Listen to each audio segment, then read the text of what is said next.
Estar cerca a la presidenta o a su hermano puede tener un significado muy importante en la vida de las personas. Puede significar que tengan trabajo, por ejemplo. Pero alejarse o enemistarse con el hermano o con la presidenta puede determinar también que uno pierda el trabajo.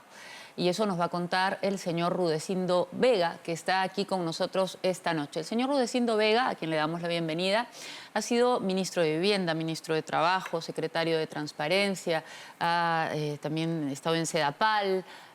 ¿Dónde más ha estado, perdón? Cencico también. En Cencico, y de eso vamos a hablar también esta noche. Y hasta hace poco era gerente de CONAFOBICER.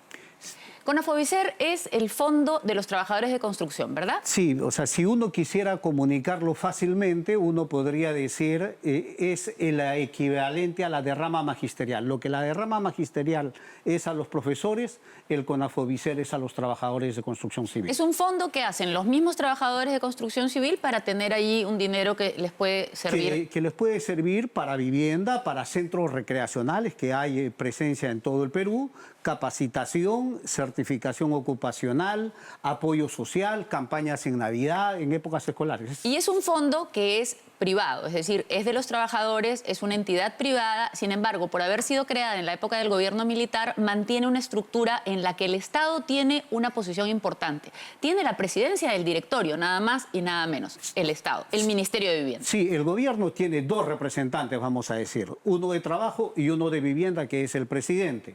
Luego hay un representante de CAPECO y 4 de la Federación de Trabajadores de Construcción Civil. Y allí usted era gerente general hasta el viernes, pero usted se enemistó con la señora presidenta y también con el señor Boluarte y empezó a criticarlos de alguna manera pública a través de sus redes sociales y publicaciones, ¿verdad? Sí, no me enemisté porque en realidad yo a ellos no los veo hace muchísimo tiempo.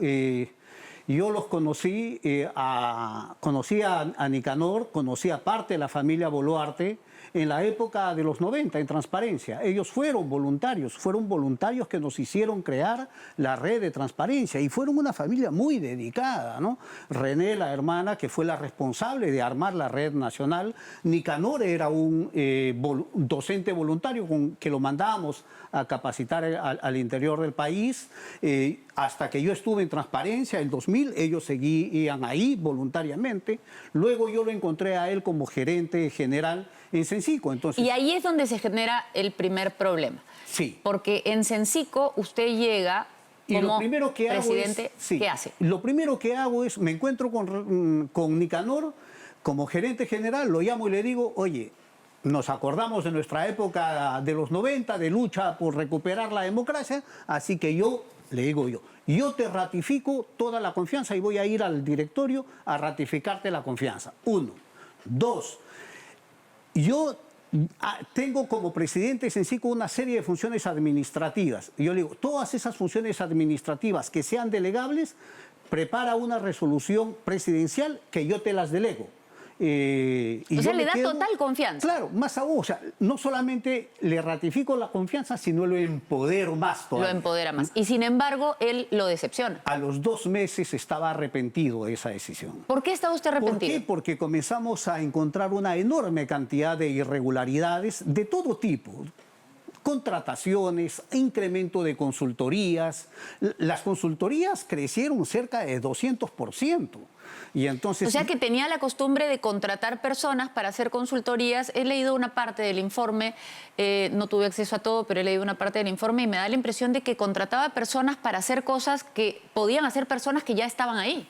Y hay de todo tipo, ¿no? Hay consultorías que eran hechas por personas que trabajaban ahí, hay consultorías innecesarias, hay otras que son necesarias, pero iban mitad, ¿verdad? Se cortaba. ¿Le dio la impresión de que utilizaba este mecanismo de dar trabajo o crear puestos de trabajo para personas allegadas a él? Eso fue lo que encontramos, ¿no? Eso fue lo que encontramos y luego, lamentablemente, y en los informes que veo, lo único es que constato que esa ha sido una práctica permanente. Y esa es una práctica que usted vio en Cencico y también irregularidades en, por ejemplo, convocatorias a compras. Convocatorias a compras, a concursos, ¿no? Por ejemplo, puedo decirte uno que a mí me alarmó muchísimo y me sorprendió tanto, ¿no? el servicio de vigilancia para los locales de Cencico. Me acuerdo muchísimo por lo que te voy a contar. Y yo había recibido la información de ellos que la empresa que brindaba ese servicio era muy mala. Y entonces sí venía la renovación, pero vino el concurso y lo declararon desierto, ¿no? Y fue así como lo declararon desierto y luego me dicen hay que renovar el contrato porque no hay postor. Y entonces yo digo no. No, ustedes mismos me han dicho que la empresa es muy mala, que no se puede contratar. Vamos a revisar las bases del concurso y hacer un nuevo concurso. Y en el concurso nuevamente orientaban para que sea el que gane. El que era malo. El que era malo. Entonces, yo en paralelo mandé a averiguar quiénes eran la empresa. Pregunté y dije, a ver, averigüen quién es la empresa, vayan a chequear, en una de esas ajusta la propuesta, ya veremos lo que podemos hacer para salvar el tiempo que podía quedar sin vigilancia, ¿no? ¿Y qué descubrió? Primero que la empresa era de un taxista del distrito de Chuschi, en Ayacucho, y el señor no sabía que tenía esa empresa. O sea, era una empresa falsa. Era una empresa falsa. Y lo estaban orientando a que esta entidad contratara un servicio de vigilancia que ya era malo con la misma empresa que además obviamente era falsa, era una fachada para beneficiar a otros. Claro, luego podría contarte otra cosa. ¿Y qué hizo usted, si lo conocía de tanto tiempo? ¿Fue y le dijo, oye, qué está pasando? Sí, por supuesto, lo encaré, más aún, comencé a documentar, hay cosas, irregularidades que derivé al órgano de control interno. Y en el proceso de acumular tantas irregularidades, yo me voy y le digo, mira, ve, ya son tantas las irregularidades bajo tu gerencia, entonces lo que voy a hacer es voy a pedir el directorio que te quitemos la confianza, salvo que tú renuncies antes, ¿no? ¿Y él qué dijo? Que no estaba de acuerdo, que no iba a renunciar y que presente nomás mi informe y mi pedido en directorio. Muy tranquilo. Sí, que él estaba seguro que no iba a prosperar. Y claro, efectivamente no prosperó, porque yo presenté el informe en directorio, aceptaron el informe, pero no aceptaron la recomendación. No hicieron nada. Y entonces el que se fue usted. Claro, entonces lo que yo hice fue, entendí que efectivamente lo que además era cierto, que él era el gerente general del directorio, porque él había sido director hasta un día determinado, renunció y al día siguiente lo convirtieron en gerente general. Pero entonces lo que yo hice fue inmediatamente presentar mi renuncia al ministro. Y me fui, le dije al ministro, el ministro me pidió unos días, yo le dije que de todas maneras iba a proceder con la renuncia. El presidente es nombrado por resolución suprema, la carta lo dirigía al presidente de la República, con copia al ministro, y renuncié. Y al presidente de la República, en ese momento usted le manda un informe muy largo y muy detallado de todas las irregularidades que había encontrado. O sea, esto simplemente lo quiero hacer notar porque no es que usted venga ahora oportunistamente a decir, usted mandó un informe en ese momento. Yo lo mandé, es un informe de aproximadamente, podría decirte de lo que yo recuerdo, deben de ser unas 30 páginas del informe y con todos sus anexos llega a ser... 55 tengo acá. 55 del informe y con todos los anexos debe de ser una enorme cantidad, mucho mayor, ¿no? Y entonces informa todas estas irregularidades, usted renuncia y esto llega a tener un efecto, pero ya después, ¿no? Claro, porque él en realidad no quiso, parece que se quiso consolidar más, pero ya la enorme cantidad de irregularidades y la denuncia, yo me imagino que en algún momento el ministro ya decidió cortar por lo sano. Además, ya había renunciado un presidente, imagínate mantenerlo, ¿no? Ya, entonces él se queda todavía un tiempo cuando usted sale, pero cuando entra el nuevo presidente de Cencico, él ya tiene que salir. Sí, tiene que salir, y eso que duró demasiado, ¿verdad? O sea, porque lo mantuvieron, no sé, 15, 20, 30 días. Es interesante porque este informe usted lo manda y aquí detalla todas las irregularidades que encontró con el tema de la empresa de vigilancia, el tema de las contrataciones de personas allegadas, que eso es muy importante, porque eso es lo que estamos tratando de resaltar hay una cosa hoy día, pequeñita, ¿no? Otro temita, ¿no? Por ejemplo, dentro de ahora que voy conversando contigo, el tema del comedor en la escuela de Cencico, acá en Lima. Ahí existía yo cuando llegué no había concesionario.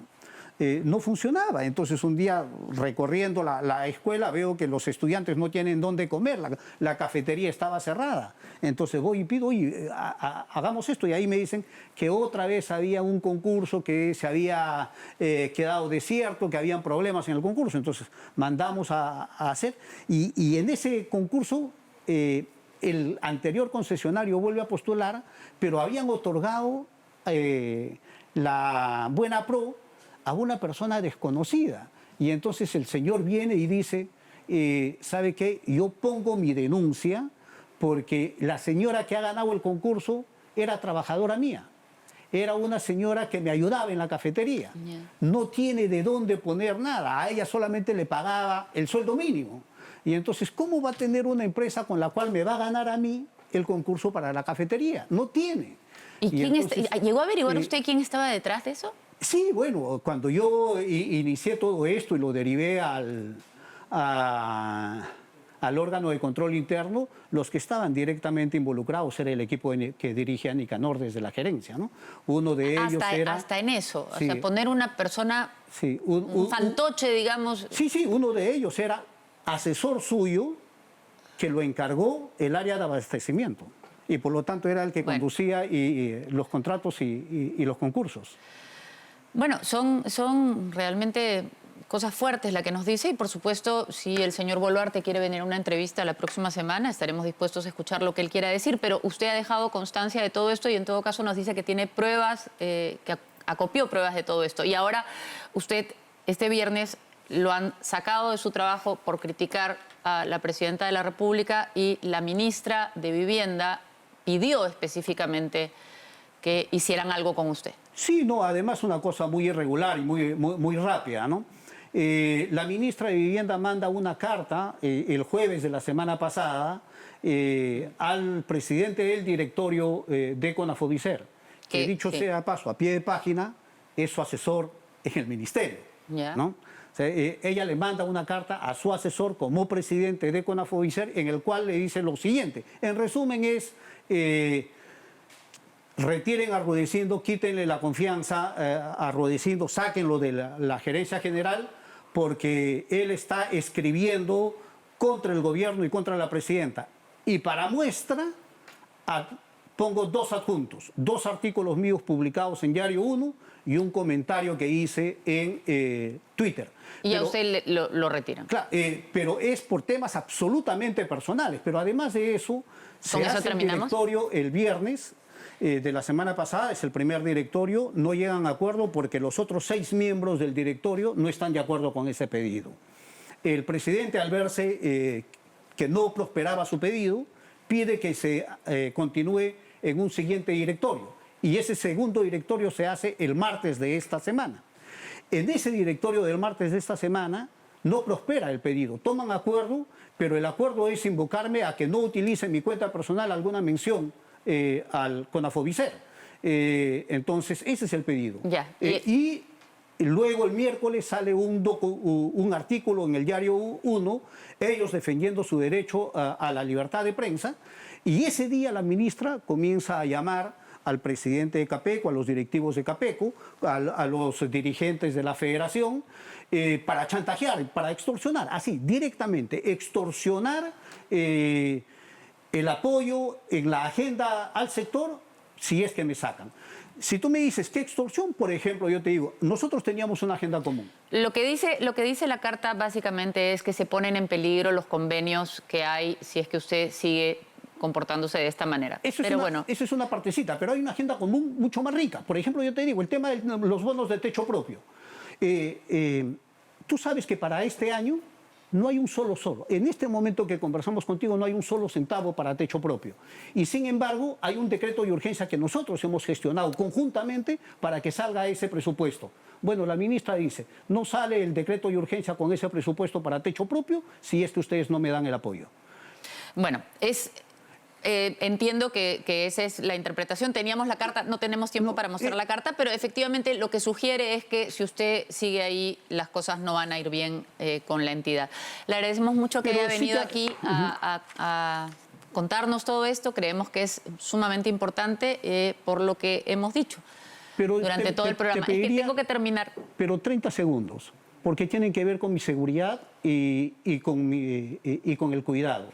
Yo hoy estoy responsabilizando, no a la ministra, no al presidente de CONAFOBISER, ellos solamente son mandaderos. Estoy responsabilizando directamente a Dina Boluarte y a Nicanor Boluarte. Si ocurre algo con Rudecindo Vega, con mis hijos menores, con mi hija que está estudiando acá, los responsables directos son la presidenta de la República, Dina Boluarte, y su hermano en pareja presidencial, Nicanor Boluarte. Eso es lo que quiero pedir, porque hoy que vengo a hablar esto, me expongo.